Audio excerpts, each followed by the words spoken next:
Hello बच्चों, मैं आपका दोस्त आपका बड़ा भाई स्वागत करता हूं आपके अपने एजुकेशनल चैनल आरकेएस ट्यूटोरियल में, जहां आज मैं लेकर आया हूं class 8 science by Lakhmir Singh and Manjeet Kaur के first chapter crop production and management से सभी लॉन्ग आंसर क्वेश्चंस यानी क्वेश्चन नंबर 66 से क्वेश्चन नंबर 70 के फुल डिटेल्ड आंसर्स। मैं जो सॉल्यूशंस आपको दे रहा हूं बच्चों, उसकी खासियत यह है कि अगर आप इस चैप्टर की थ्योरी अच्छे से नहीं पढ़ पाए हैं या उसमें आपको कुछ डाउट्स भी हैं तो वो भी क्लियर हो जाएंगे, क्योंकि मैंने इन सॉल्यूशंस में हर एक टॉपिक से जुड़े रियल पिक्चर्स को भी इंक्लूड किया है आप लोगों के लिए, ताकि आपको कंसर्न टॉपिक का क्लियर आइडिया मिल सके। मैं सॉल्यूशंस की हर लाइन को एक्सप्लेन भी करने वाला हूं, ताकि उस टॉपिक पर आपका कॉन्सेप्ट पूरा क्लियर हो जाए। कुल मिलाकर अगर आप इस चैप्टर के सभी क्वेश्चंस के सॉल्यूशंस पर बेस्ड मेरे सभी वीडियोस देखते हैं तो आपको सारे क्वेश्चंस के आंसर्स तो मिल ही जाएंगे, पूरे चैप्टर का कॉन्सेप्ट भी क्लियर हो जाएगा। मुझे आपसे लाइक सब्सक्राइब के लिए रिक्वेस्ट करने की जरूरत नहीं है, क्योंकि अगर आप मेरे वीडियोस से बेनिफिटेड होगे तो वीडियोस को खुद लाइक्स भी करोगे, चैनल को सब्सक्राइब भी करोगे और अपने दोस्तों को शेयर भी करोगे। मैं डिस्क्रिप्शन बॉक्स में क्लास 8 के बच्चों के लिए व्हाट्सएप और टेलीग्राम ग्रुप का लिंक दे रहा हूँ, इन्हें ज्वाइन कर लेना। आपको साइंस और मैथमेटिक्स के सभी चैप्टर्स के सभी क्वेश्चंस के फुल डिटेल्ड आंसर्स वहां पर मिल जाएंगे। ओके बच्चों, तो देर ना करते हुए चलते हैं अपने आज के वीडियो लेसन पर।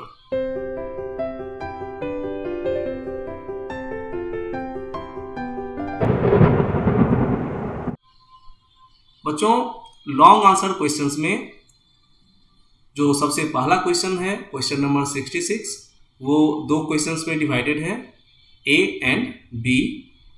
66A में जो क्वेश्चन है वह है what is meant bye kharif crops, give 2 examples of kharif crops. तो बच्चों, आपने इस चैप्टर की थ्योरी को स्टडी करते हुए खरीफ और रबी क्रॉप्स को अच्छे से पढ़ा होगा, आपने इनकी डिफिनीशन भी पढ़ी होगी, इनमें कौन कौन से क्रॉप्स इंक्लूडेड होते हैं आपने वो भी पढ़ा होगा।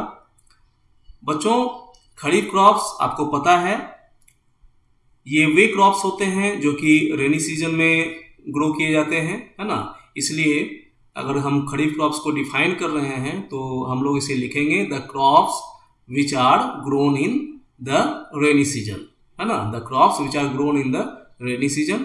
अब रेनी सीजन जो है बच्चों हमारे यहाँ जो है वो होता है जून टू सितंबर, है ना। जून से सितंबर का जो पीरियड होता है वो हमारे यहाँ जनरली बारिश का समय होता है, रेनी सीजन होता है। तो खरीफ क्रॉप्स बारिश के समय में ग्रो किए जाते हैं, तो इसलिए हम लोग कहते हैं कि the crops which are grown in the rainy season. अब रेनी सीजन में तो ये क्रॉप्स ग्रो किए जाते हैं बच्चों, लेकिन इनकी जो बुआई का समय होता है ना, सोइंग का जो समय होता है वो जून टू जुलाई होता है, और सितंबर से अक्टूबर के बीच इनकी कटाई हो जाती है। ये मैच्योर हो जाते हैं कटाई के लिए सितंबर से अक्टूबर के बीच में।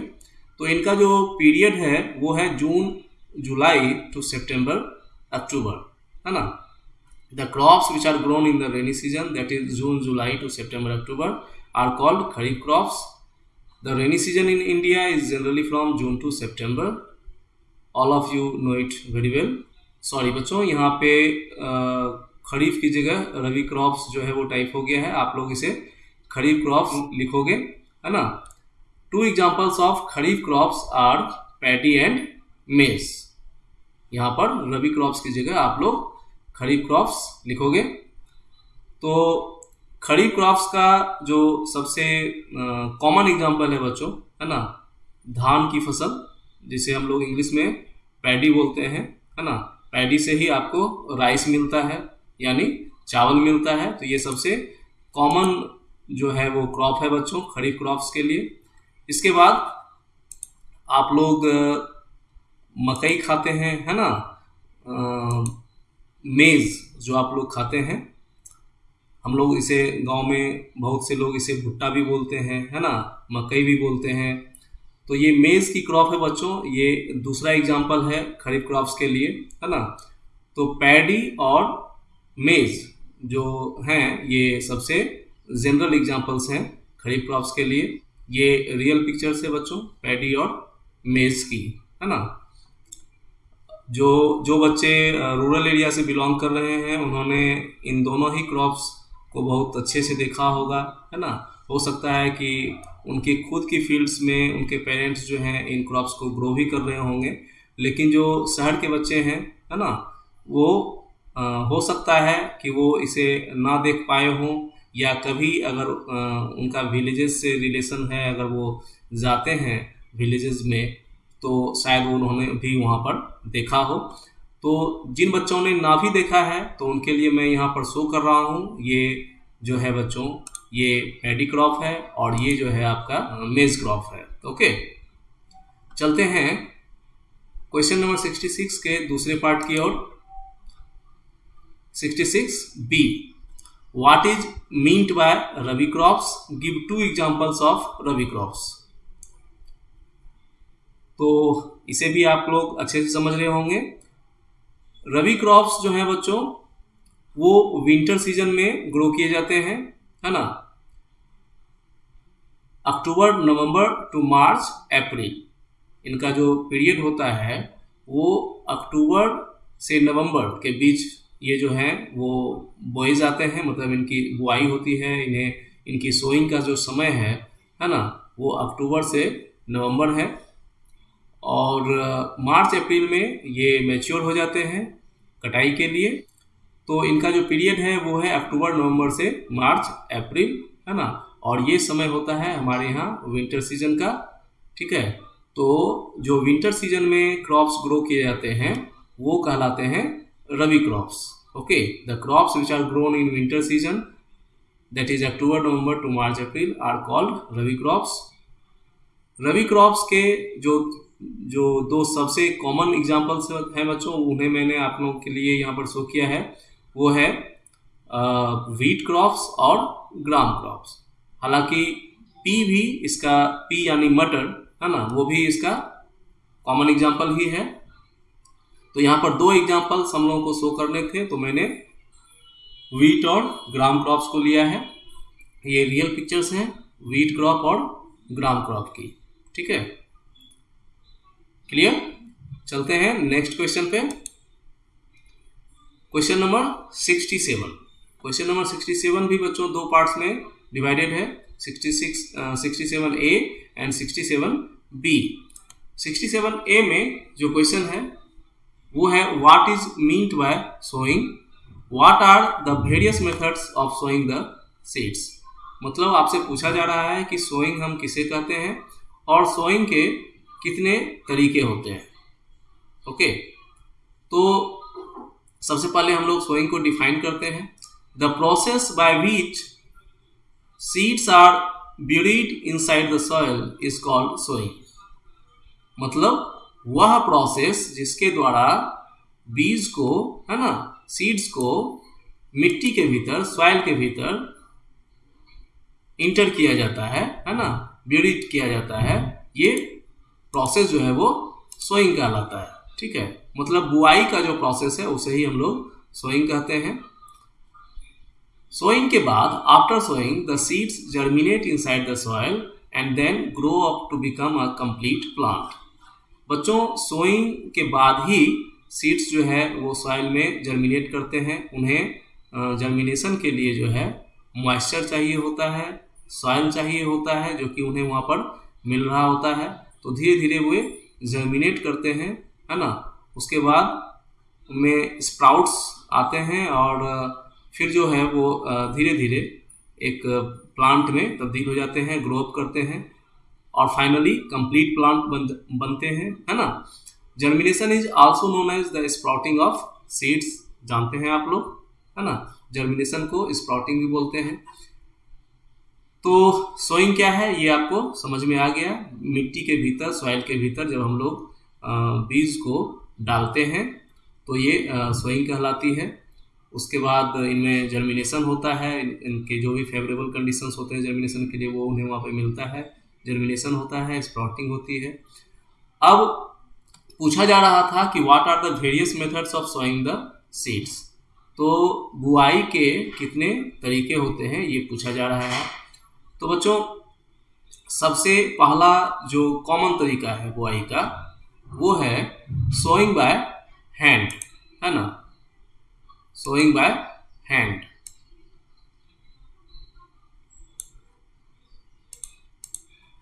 तो ये कॉमन तरीका है बच्चों। In this process seeds are either put inside और sprinkled over by the prepared soil. इसमें क्या किया जाता है बच्चों, या तो जैसे देख रहे हैं आप पहले इस पिक्चर में देख रहे हैं, यहाँ पर जो फील्ड है हमारा उसकी प्लोइंग ऑलरेडी हो चुकी है ना, फील्ड ऑलरेडी प्रिपेयर्ड है सोइंग के लिए। इसमें हाथ से राइट डिस्टेंसेस पे जो है वो सीड्स को प्लांट किया जा रहा है, ठीक है, सीड्स को ड्रॉप किया जा रहा है इक्वल इंटरवल्स पे, राइट डेप्थ पे, है ना, ये डायरेक्ट हाथ से सोइंग हो रही है। इसके बाद दूसरे पिक्चर में देखते हैं, ये सोइंग के बाद क्या होता है, हम लोग इसे मिट्टी से ढक देते हैं, है ना। Usually a drag or harrow is employed to incorporate the seed into the soil, है ना। तो ये बोला जा रहा है यहाँ पर कि हैरो या ड्रैग से मतलब इन्हें जो है वो सॉइल में अच्छी तरह इनकॉर्पोरेट कर दिया जाता है, ठीक है। यहाँ पर एक और प्रोसेस आप इस तीसरे पिक्चर में देख रहे हैं बच्चों, है ना। ये तीसरा पिक्चर जो है ये ब्रॉडकास्टिंग कहलाता है बच्चों। कहने का मतलब है कि इसमें डायरेक्ट मतलब हाथ से मिट्टी में बीज को नहीं डाला जाता, ये एक तरह से स्प्रिंकलिंग हो रही है सीड्स की, है ना, मतलब इसको कहते हैं छींटना, हाथ से बीजों को छींटा जा रहा है। ओके, तो ये भी प्रोसेस होता है। तो ये दोनों प्रोसेस जो हैं ये प्लांटिंग या ब्रॉडकास्टिंग कहलाते हैं बच्चों। सोइंग बाय हैंड, है ना, ये जो पहला प्रोसेस है ये प्लांटिंग है, ठीक है, जिसमें हम लोग एकदम हाथ से बीज को मिट्टी में डाल रहे हैं। और दूसरा प्रोसेस ये जो आप देख रहे हैं जिसमें ये व्यक्ति जो है बीज को स्प्रिंकल कर रहा है, छींट रहा है, ये ब्रॉडकास्टिंग कहलाती है, ठीक है। तो ये हो गया हमारा सोइंग का पहला तरीका। अब चलते हैं सोइंग के दूसरे तरीके की ओर। दूसरा तरीका है बच्चों sowing with a seed drill. In seed drill, there are long iron tubes having funnels at the top. Seed drill जो होता है बच्चों उसमें लंबे आयरन ट्यूब्स लगे होते हैं जिनमें टॉप जो है उनका एंड जो है उस पर फनेल्स लगे होते हैं जिसमें कि बीजों को डाला जाता है। और आयरन ट्यूब्स के जो निचले सिरे होते हैं, है ना, वो ओपन होते हैं। तो फनेल से बीज नीचे आते हैं आयरन ट्यूब में, और जो इनका बॉटम होता है जो कि ओपन होता है, ओपन एंड से ये मिट्टी में गिरते जाते हैं। The seed drill is tied to back of the plough, है ना, प्लो के पीछे सीड ड्रिल को बांध दिया जाता है, टाइट कर दिया जाता है।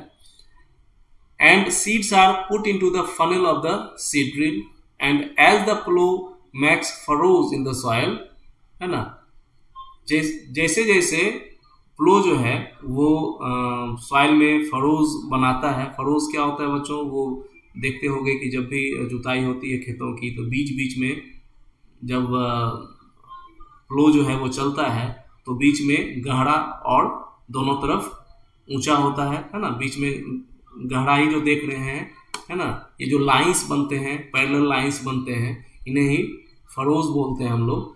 तो सीड ड्रिल उसी समय इम्प्लीमेंट कर दिया जाता है जिस समय खेत की प्लोइंग हो रही होती है। प्लोइंग के साथ साथ इसमें फ़ायदा यह है कि प्लोइंग के साथ साथ ही सोइंग भी हो जाती है ना। जैसे जैसे फरोज बनते जाते हैं उसी तरह से बीज जो है उनमें गिरते जाते हैं। The seeds from the seed drill are gradually released and sown into the soil furrows made by the plough. और इनका फ़ायदा होता है कि बीज जो चूँकि सिस्टमेटिकली गिरते हैं, एक रेगुलर इंटरवल पर गिरते हैं, तो दो सीड्स के बीच जो है वो करेक्ट डिस्टेंस हमें मिलता है ना।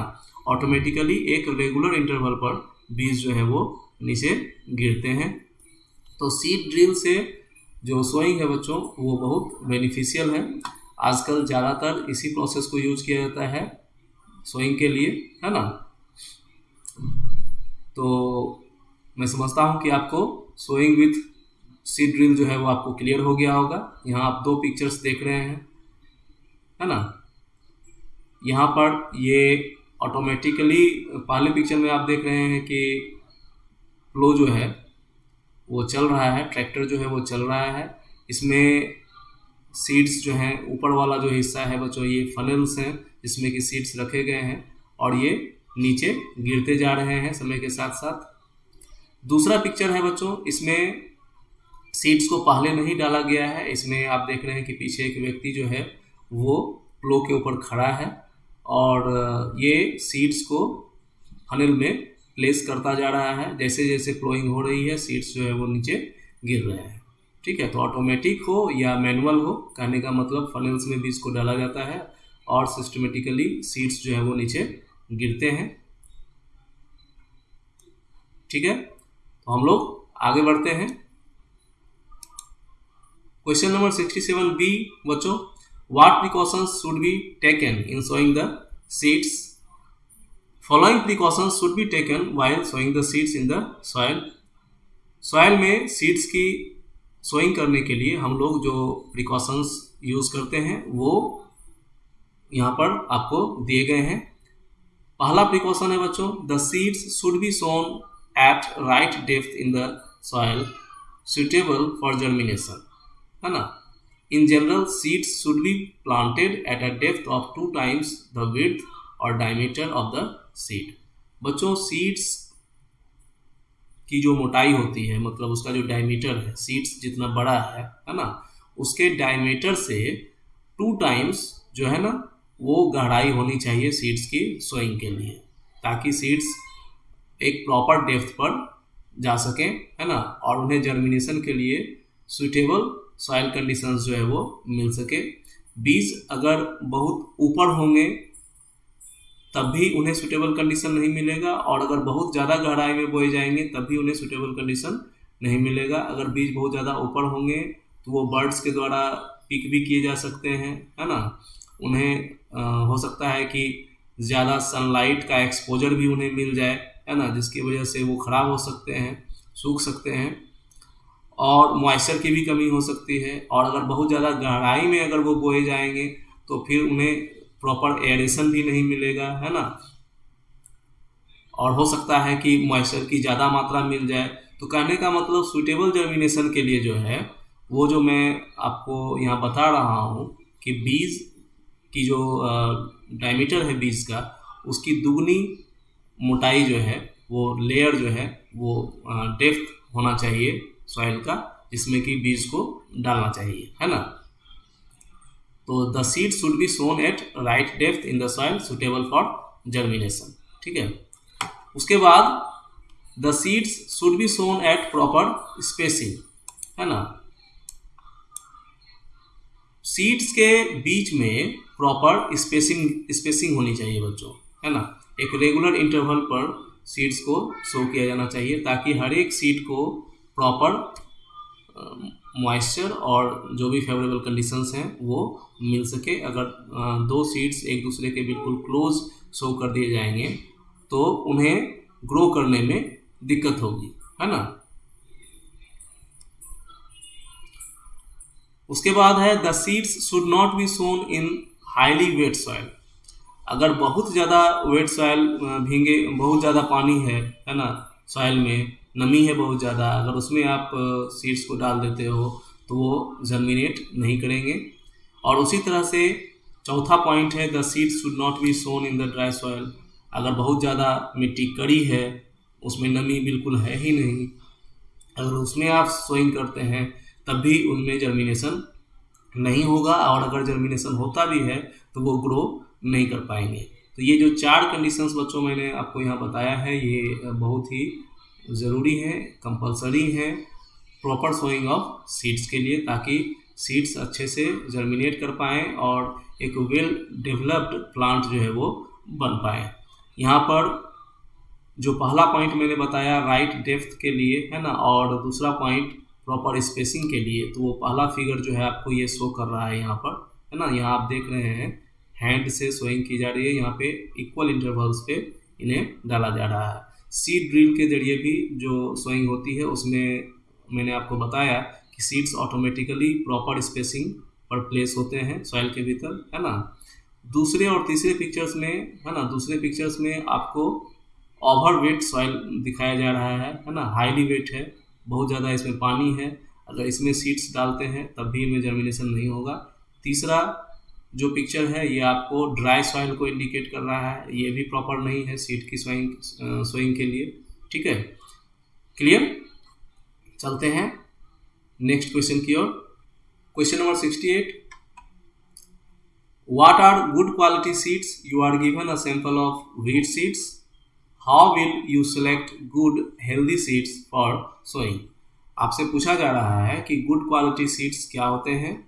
आपको अगर व्हीट सीड्स का सैंपल दिया गया, कुछ व्हीट सीड्स दिए गए आपकी हथेली पर, आप उन्हें कैसे महसूस करोगे, कैसे आप उन्हें सेलेक्ट करोगे कि ये हेल्दी सीड्स हैं या नहीं हैं सोइंग के लिए, ठीक है।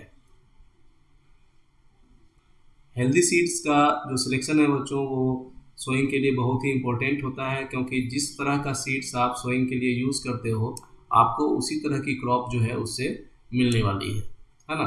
अगर आप प्रॉपर सीड्स सेलेक्ट नहीं करते हो तो आपको अच्छी क्रॉप्स मिलने की संभावना बहुत कम हो जाती है, अच्छी क्रॉप्स आपको नहीं मिलेगी और आपको अच्छी पैदावार भी उससे नहीं मिलेगी, ठीक है। तो सबसे पहले हम लोग गुड क्वालिटी सीड्स को देखते हैं कि क्या होते हैं। Those seeds which are clean, healthy and free from infections and diseases are called good quality seeds. वे सीड्स जो कि क्लीन होते हैं, हेल्दी होते हैं और free from infections and diseases, है ना। आपको पता है कि सीड्स में जो है वो डिजीजेस भी हो जाते हैं, सीड्स खराब हो जाते हैं, ठीक है। उनमें मॉल्ट्स, फंगी वगैरह का जो है वो इफ़ेक्ट जो है वो सीड्स को ख़राब कर देता है, ठीक है। सीड्स सड़ जाते हैं, है ना।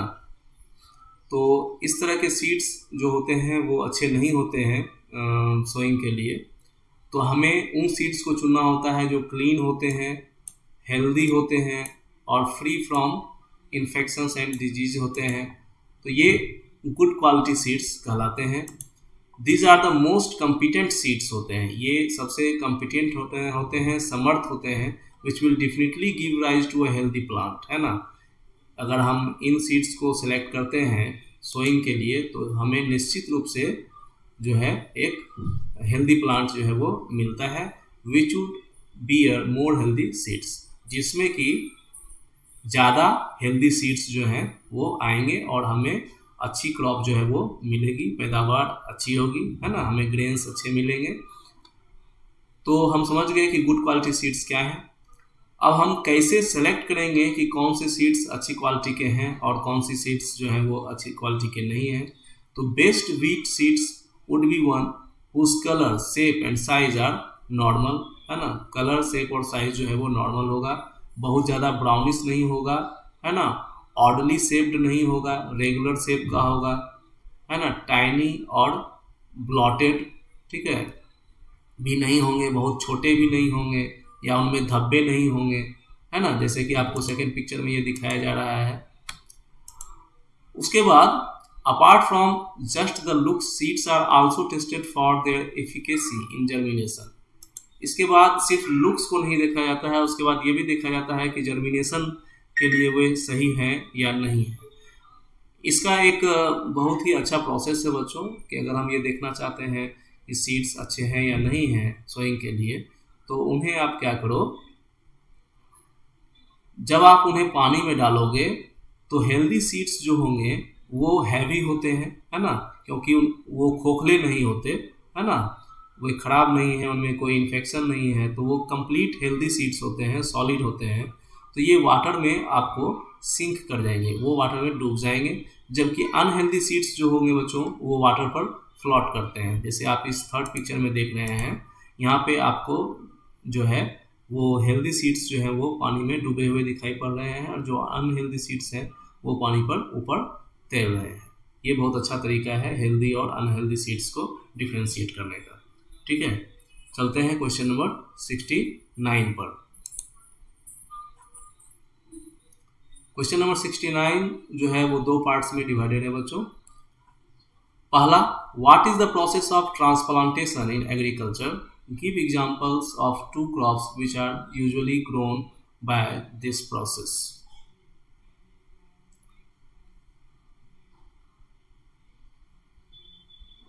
बच्चों, हम लोगों ने इससे पहले सोइंग ऑफ सीड्स के दो तरीके के बारे में हम लोगों ने पढ़ा है ना।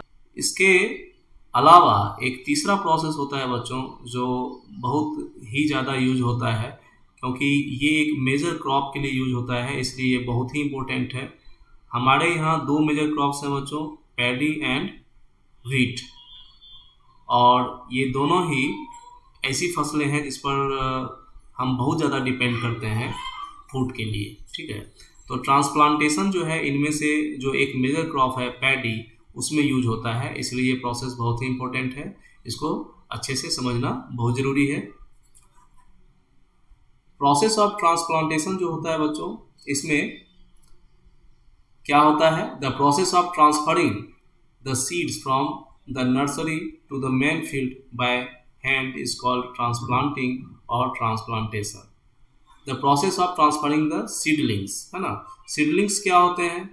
सीडलिंग्स होते हैं, पहले क्या होता है कि हम लोग एक सेपरेट जगह पे सबसे पहले सीड की सोइंग करते हैं, ठीक है। हम लोग इन्हें ब्रॉडकास्टिंग या सोइंग बाय हैंड जो है, दोनों में से किसी भी प्रोसेस से जो है पहले एक जगह जो है वो सो करते हैं, ठीक है। और इनसे फिर छोटे छोटे जो है वो प्लांट्स निकलते हैं, जिन्हें कि हम लोग सीडलिंग्स कहते हैं। ये जो फर्स्ट पिक्चर है बच्चों, इसमें आपको सीडलिंग दिखाई पड़ रहे हैं, ये यहाँ पर जो है इन्हें जस्ट ग्रो किया गया है ना। इन्हें फाइनली यहाँ पर नहीं छोड़ना है, यहाँ से इन्हें फिर हटाकर दूसरे जगह प्लांट करना होता है। इन्हें जस्ट यहाँ पर ग्रो किया गया है। ग्रो करने के बाद इनमें जो हेल्दी सीडलिंग्स होते हैं, सिर्फ उन्हें ही सिलेक्ट किया जाता है सोइंग के लिए, ठीक है। Some crops like paddy and many vegetables, the seeds are not directly sown in the field soil, है ना। देखिए, वही बताया जा रहा है कि पैडी और बहुत सारे वेजिटेबल्स के लिए, जैसे टोमेटोज के लिए, टोमेटो के भी जो सीडलिंग्स होते हैं उनकी भी सोइंग इसी तरह से होती है ना। क्योंकि सारे पैडी, टोमेटो, चिली, ये ऐसे प्लांट्स होते हैं बच्चों, क्योंकि इसमें सारे प्लांट्स जो होते हैं वो हेल्दी नहीं होते हैं, सारे सीडलिंग्स हेल्दी नहीं होते हैं, इसलिए पहले इन्हें एक जगह सीडलिंग्स के रूप में डेवलप करके फिर वहाँ से जो अच्छी क्वालिटी के सीडलिंग्स हैं उनका सिलेक्शन करके उन्हीं को फिर दूसरी जगह प्लांट किया जाता है। In these crops, initially the seeds are sown in small nursery, है ना, to obtain seedlings। तो सीडलिंग्स को जहाँ ग्रो किया जाता है उसे नर्सरी बोलते हैं बच्चों। Seedlings are then transplanted into the regular fields, placing them at proper distance from one another। अब वहाँ से सीडलिंग्स को चुनकर, है ना, सिलेक्शन करके कि कौन से सीडलिंग्स अच्छे हैं, वो करके वहाँ से उन्हें ट्रांसप्लांट किया जाता है, ठीक है, ट्रांसफ़र किया जाता है इनटू द रेगुलर फील्ड्स, जो कि रेगुलर फील्ड्स हैं उनके लिए, जहाँ पर उन्हें ग्रो करना है, जहाँ पर उनकी खेती होनी है, वहाँ पर उन्हें ट्रांसप्लांट किया जाता है और वहाँ पर उन्हें प्रॉपर डिस्टेंस पर प्लेस किया जाता है। नर्सरी में तो बस उन्हें एक साथ उगा लिया जाता है ना, जस्ट जर्मिनेशन और सीडलिंग्स में डेवलप होने तक उन्हें वहाँ छोड़ा जाता है, ठीक है। उसके बाद वहाँ से उन्हें हटाकर एक जो प्रॉपर कंडीशंस होनी चाहिए सोइंग के लिए, है ना, प्रॉपर डिस्टेंस, प्रॉपर डेप्थ, उस पर उन्हें जो है वो रेगुलर फील्ड्स में उन्हें फिर सो किया जाता है। The practice of transplantation is used in the cultivation of paddy crops, जैसा मैंने बताया मेजर क्रॉप है इंडिया का, and many vegetables like tomatoes and chillies, ठीक है। तो पैडी में, टोमेटोज में और चिलीज में, है ना, ये हमारे यहाँ यूज होता है। इसके अलावा और भी क्रॉप्स हो सकते हैं जहाँ पर ट्रांसप्लांटेशन को यूज़ किया जाता है।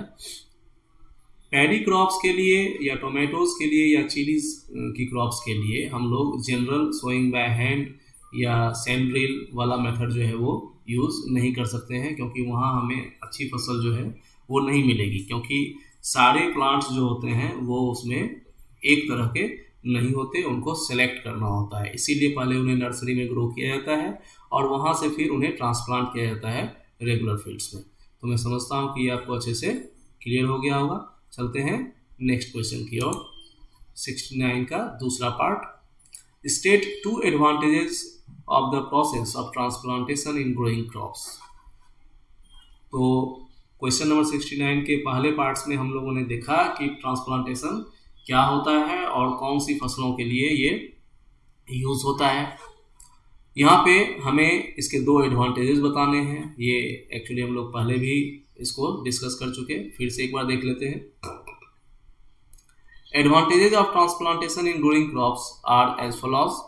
The process of transplantation helps in planting seedlings at proper distance from one another so that plants can obtain adequate amount of water, nutrients and sunlight. Proper distance पे देखिए इस पिक्चर में आपको दिखाई पड़ रहा है। इससे पहले जो नर्सरी थी यहाँ पे मैंने बताया था, यहाँ से अच्छे सीडलिंग्स को सिलेक्ट करके अब उन्हें सेपरेट फील्ड में जो है वो रेगुलर फील्ड में जो है जहाँ पर उनकी होनी है, ग्रोइंग होनी है ना, जहाँ उन्हें उपजाया जाना है, तो वहाँ पे उन्हें ले जाया जाता है। ये व्यक्ति आपको दिखाई पड़ रहा है, ये क्या कर रहा है, ये देखिए यहाँ पे जितने भी प्लांट्स आपको दिखाई पड़ रहे हैं वो लगभग एक प्रॉपर डिस्टेंस पे प्लेस किए गए हैं। इससे क्या होता है कि इन्हें adequate amount of water, nutrients and sunlight, water, nutrients और सनलाइट ये बराबर बराबर मात्रा में सबको आसानी से मिलते हैं, यूनिफॉर्मली मिलते हैं, क्योंकि इनके बीच में हम लोग प्लेस जो है अपनी इच्छा अनुसार सेलेक्ट कर सकते हैं। ठीक है। बाकी के प्रोसेसेस में क्या होता है कि उतनी प्रॉपर प्लेसिंग जो है वो प्लांट्स की नहीं हो पाती। दूसरा प्रोसेस है the process of transplantation helps to select only healthy seedlings for cultivation of crops, और इसके कारण हमें एक अच्छी यील्ड मिलती है। चूँकि हम लोग यहाँ पर हेल्दी सीड्स को सिलेक्ट कर सकते हैं, है ना, हमारे पास ये ऑप्शन हो जाता है कि हम हेल्दी सीड्स को सिलेक्ट कर सकें। इसका एक बहुत बड़ा फ़ायदा होता है कि हम सिर्फ अच्छे प्लांट्स को सिलेक्ट करते हैं, उसके कारण हमें अच्छी फसल मिलती है ना, अच्छी पैदावार मिलती है, अच्छी यील्ड मिलती है। ओके, नेक्स्ट क्वेश्चन की ओर बढ़ते हैं। ये लास्ट क्वेश्चन है बच्चों, लॉन्ग आंसर टाइप में, जो कि 2 पार्ट्स में डिवाइडेड है, 70A एंड 70B। 70A में आपसे पूछा जा रहा है what is irrigation, why is irrigation necessary. तो आपसे पूछा जा रहा है कि इरिगेशन या सिंचाई क्या होती है और सिंचाई क्यों ज़रूरी है, इरिगेशन क्यों ज़रूरी है। तो आप इसे अच्छे से जानते हैं। इरिगेशन क्या है, जब हम लोग क्रॉप को वाटर सप्लाई करते हैं, है ना, राइट टाइम्स पे, ऐसा नहीं कि कभी भी, है ना, जो सही समय होता है इरिगेशन का, उस समय जब हम लोग वाटर सप्लाई करते हैं प्लांट्स को, क्रॉप्स को, तो ये प्रोसेस इरिगेशन कहलाता है। Irrigation is supply of water to crop at right times. All the crop plants need water for their growth and development of flower, fruits and seeds. अब बात है कि हम लोग क्रॉप प्लांट्स को वाटर क्यों सप्लाई करते हैं, क्योंकि उन्हें इसकी ज़रूरत होती है। Plants need water for their growth के लिए और डेवलपमेंट ऑफ फ्लावर्स के लिए, है ना, उन्हें अच्छे से अच्छे फ्लावर्स आ सकें, फ्रूट्स आ सकें, सीड्स आ सकें, है ना, तो प्लांट्स अच्छे से ग्रो कर सकें, है ना, उनमें फ्लावर्स, फ्रूट्स और सीड्स अच्छे से डेवलप कर सकें। इसके लिए उन्हें पानी की ज़रूरत होती है, जिसके लिए उन्हें इरिगेशन की ज़रूरत होती है। Irrigation is necessary for the absorption of nutrients by plants from the soil. अब हमें पता है कि जो रूट्स होते हैं प्लांट के, वो सॉइल से ही मिनरल जो है वो एब्जॉर्ब करते हैं, है ना। तो मिनरल जो होते हैं वो वाटर में डिजॉल्व होते हैं, डायरेक्टली जो रूट्स हैं उन्हें एब्जॉर्ब कर नहीं सकते। तो जब हम लोग इरिगेशन प्लांट्स को प्रोवाइड करते हैं तो उनकी जड़ों के नीचे जो पानी पहुंचता है, उस वाटर में मिनरल्स डिजॉल्व होते हैं और ये डिजॉल्व फॉर्म में फिर रूट्स के द्वारा एब्जॉर्ब किए जाते हैं, ताकि पूरे प्लांट को जो है वो मिल सके, है ना। तो इस तरह से न्यूट्रिएंट्स के एब्जॉर्प्शन के लिए भी जो है वो बहुत ज़रूरी है irrigation. Water absorb by the plant roots provide the plant mineral and fertilisers dissolve in it, है ना। तो मिनरल्स और फर्टिलाइजर्स ये दोनों ही वाटर सॉल्युबल होने के कारण रूट्स के द्वारा एब्जॉर्ब होकर प्लांट्स के सभी पार्ट्स में पहुंचते हैं, है ना, जिससे प्लांट्स जो है वो हेल्दी ग्रो कर पाता है। Irrigation is necessary to provide moisture for germination of seeds because germination of seeds does not take place under dry conditions. बच्चों, अभी हम लोगों ने जो पढ़ा वो तो बात की बात है कि उन्हें सारे न्यूट्रिएंट्स मिल सकें, है ना, फर्टिलाइजर्स मिल सकें, लेकिन सबसे पहली बात जो जर्मिनेशन होता है सीड्स का, उसके लिए भी इरिगेशन जो है वो ज़रूरी होता है ना, क्योंकि प्रॉपर मॉइस्चर मिलने के बाद ही जर्मिनेशन भी पॉसिबल है। Irrigation is also necessary for healthy crop growth so as to get good yield, है ना। इरिगेशन बहुत ज़रूरी है क्रॉप की ग्रोथ अच्छी हो, इसके लिए nutrients dissolve in water get transported to each part of the plant, ये भी जो होता है वो वाटर के जरिए ही पॉसिबल है, वाटर डिजॉल्व होने के कारण ही पॉसिबल है। Water also protects the crop from both frost and hot air currents, ठीक है। तो इस तरह से वाटर प्लांट के लिए, है ना, थ्रू आउट प्लांट लाइफ के लिए बहुत ज़रूरी होता है, इसलिए इरिगेशन जो है ज़रूरी है, क्योंकि इरिगेशन के द्वारा ही प्लांट्स को वाटर मिल पाता है। क्वेश्चन नंबर 70 के अगले सेक्शन में हमसे पूछा जा रहा है, name the various sources of irrigation in our country. हमारी कंट्री में इरिगेशन के लिए कौन कौन से वेरियस सोर्सेज हैं, तो हम लोग वन बाय वन इसे देखते हैं। The various sources of irrigation in our country are wells, पहले फिगर में आपको वेल्स कुआं दिखाई पड़ रहा है। ट्यूबवेल्स, ट्यूबवेल आपको दूसरे फिगर में आपको दिखाई पड़ रहा है स्टूडेंट्स, ठीक है। इसमें कुएं के भीतर जो है वो पाइप डाली जाती है और फिर कुएं से जो है पानी पाइप के जरिए, मोटर के जरिए बाहर निकाला जाता है। पहला जो प्रोसेस है इसमें मैनुअली कुएं से पानी खींचा जाता है और दूसरे प्रोसेस में मशीन्स के द्वारा खींचा जाता है, तो इसे ट्यूबवेल बोलते हैं। ट्यूब्स डाले जाते हैं वेल्स के भीतर। पॉन्ड्स और लेक्स आपको तीसरे और चौथे फिगर में दिखाई पड़ रहे हैं। रिवर्स, है ना, नदियां हम लोग जानते ही हैं कि इरिगेशन के लिए बहुत अच्छा सोर्स होती हैं। डैम्स और कैनाल्स, कैनाल्स जो होती है वो नहर होती है बच्चों, ये नहर आपको लास्ट फिगर में दिखाई पड़ रहा है। ये डैम्स हैं जहाँ पर कि पानी को स्टोर किया गया है ना, यहाँ से फिर इरिगेशन के लिए पानी को धीरे धीरे छोड़ा जाता है। तो ये सारे सोर्सेज हैं हमारी कंट्री में इरिगेशन के लिए। तो इस तरह से बच्चों मैं समझता हूँ कि आपको ईच एंड एवरी क्वेश्चन जो है वो बहुत अच्छे से क्लियर हो गया होगा। अगर आपने इन टॉपिक्स को अपनी थ्योरी में अच्छे से नहीं पढ़ा है तब भी आपको मैं समझता हूँ कि ये अच्छे से अब क्लियर हो गया होगा। फिर भी अगर आपको कोई डाउट्स हैं इन क्वेश्चंस के सॉल्यूशंस में, कहीं भी अगर आपको कोई डाउट्स हैं तो आप कमेंट सेक्शन में मुझसे ज़रूर पूछिए, मैं ज़रूर रिप्लाई करूँगा आपको। और बाकी मैंने जो आपको टेलीग्राम और व्हाट्सएप ग्रुप का लिंक डिस्क्रिप्शन बॉक्स में प्रोवाइड किया है, वहाँ भी आप उस ग्रुप में जुड़कर भी मुझसे कोई भी क्वेश्चन जो है वो पूछ सकते हैं, है ना। तो आज का वीडियो लेसन हम लोग यहीं फिनिश करते हैं। अपने नेक्स्ट वीडियो लेसन में हम लोग इस चैप्टर के बाकी क्वेश्चंस को सॉल्व करेंगे। तो मिलते हैं नेक्स्ट वीडियो लेसन में। Love you all, bye.